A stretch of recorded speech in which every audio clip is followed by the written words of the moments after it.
సరే, ఈరోజు మనం ఒక ప్రత్యేకమైన కథ గురించి మాట్లాడుకుందాం. ఇది యొర్దాను నది దగ్గర జరిగింది. చాలా కీలకమైన సంఘటన. ఆకాశం నుంచే ఒక స్వరం వినిపించిన ఒక అద్భుతమైన క్షణం గురించి తెలుసుకుందాం. సో మన కథ యొర్దాను నది దగ్గర మొదలవుతుందన్నమాట.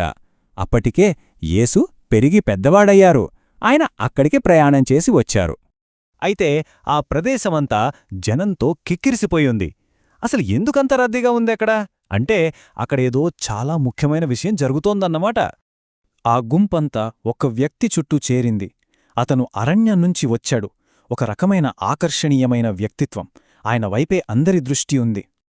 ఆ వ్యక్తి మరెవరో కాదు, బాప్తిస్మమిచ్చే యోహాను, జకరియా ఎలిజబెతుల కుమారుడు. అసలు ఈ యోహానెవరు? ఆయన చాలా ఏళ్లుగా అరణ్యంలో ఒంటరిగా గడిపారు. దేవుని గురించి లోతుగా ఆలోచిస్తూ ఎప్పుడూ ప్రార్థన చేస్తూ ఉండేవారు. చిన్నప్పుడే దేవుడు ఆయనకొక కొత్త హృదయాన్నిచ్చాడని అంటారు. అంటే ఈ రోజు కోసమే ఆయన ఇన్ని సంవత్సరాలుగా సిద్ధపడుతున్నారన్నమాట. సరే, ఇప్పుడు నది దగ్గర ఏం జరుగుతోందంటే యోహాను దేవుని నుంచి వచ్చిన ఒక శక్తివంతమైన, చాలా అత్యవసరమైన సందేశాన్ని ప్రజలకు ప్రకటిస్తున్నాడు. ఆయన సందేశం చాలా సింపుల్, కానీ చాలా ఛాలెంజింగ్గా ఉంది. అదేంటంటే పశ్చాత్తాపపడండి, దేవుని వైపు తిరగండి అని. అంటే చేసిన పాపాలకు బాధపడి వాటిని వదిలేసి దేవుని సేవ చెయ్యాలని ఆయన పిలుపునిచ్చారు. కాని అక్కడ ఉన్న చాలామందికి ఈ మాటలు అంతగా నచ్చలేదు. ఎందుకంటే వాళ్ల మనసులు పాపంతో నిండి ఉన్నాయని వాళ్లు నమ్మట్లేదు. మేమేం తప్పు చేశాం అని అనుకుంటున్నారు.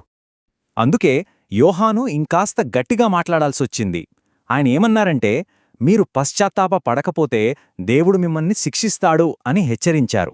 ఆయన మాటల్లోని ఆ శక్తి, ఆ నమ్మకం చూసి అక్కడున్న కొందరికి ఒక సందేహం వచ్చింది. ఒకవేళ ఈయనే మన కోసం వస్తాడన్న రక్షకుడా అని ఆశ్చర్యపోయారు. కాని యోహాను ఆ విషయాన్ని చాలా స్పష్టంగా చెప్పారు. ఆయన అన్నారు, నేను కేవలం ఒక సేవకుడిని మాత్రమే. నా తర్వాత రాబోయే అసలైన యజమాని కోసం నేను దారి సిద్ధం చేస్తున్నాను అని. ఆయనకు రాబోయే రక్షకుడికి మధ్య ఉన్న తేడాను ఆయన స్పష్టంగా వివరించారు. అయితే కొంతమంది మాత్రం ఆయన మాటలు విన్నారు. వాళ్ళు నిజంగా వాళ్ల పాపాల గురించి బాధపడి, అయితే మా మనసులు ఎలా శుభ్రపడతాయి అని యోహానును అడిగారు. సరిగ్గా అదే సమయానికి యోహాను ఇందాకట్నుంచి ఎవరి గురించైతే చెప్తున్నారో ఆయనే అక్కడికి వచ్చారు.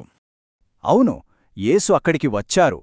ఆయన తన దగ్గరికే రావడం చూసి యోహాను చాలా భక్తితో, గౌరవంతో చూస్తున్నాడు. అప్పుడు యేసు యోహానును ఒక చిన్న కోరిక కోరారు. అదేంటంటే తనకు బాప్తిస్మం ఇవ్వమని. కాని ఈ మాట వినగానే యోహాను చాలా సంకోచించాడు. యోహాను వెంటనే, ప్రభూ, నేనా మీకు బాప్తిస్మమిచ్చేది? అస్సలు కాదు, కాదు. నాకే ఆ అవసరముంది.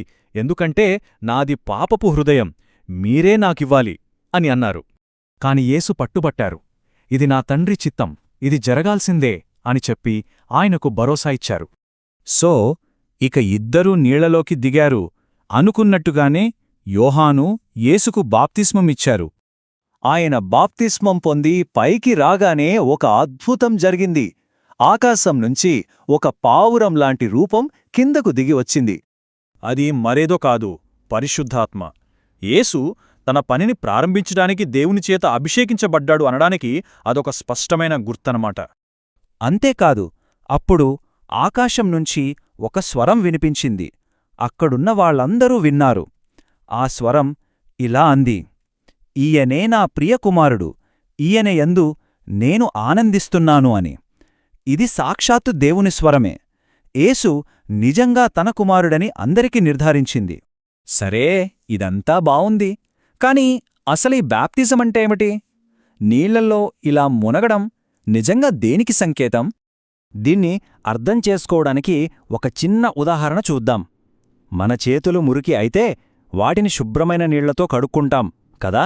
కాని పాపంతో నిండిన మనసుని నీళ్లతో కడగలేం. మరి ఎలా? బైబిలేం చెప్తోందంటే, యేసు రక్తం మాత్రమే మనల్ని అన్ని పాపాల నుంచి శుభ్రపరుస్తుందని. బాప్తిస్మం అనేది ఆ శుద్ధీకరణకు ఒక గుర్తు మాత్రమే. ఇది మనల్ని ఒక చివరి ఆలోచన దగ్గరికి తీసుకొస్తుంది. అదేంటంటే, మనసుని శుభ్రపరచమని దేవుణ్ణి అడిగారా? ఎందుకంటే ఈ కథ మనకు చెప్పేది అదే. ఆ శుద్ధీకరణ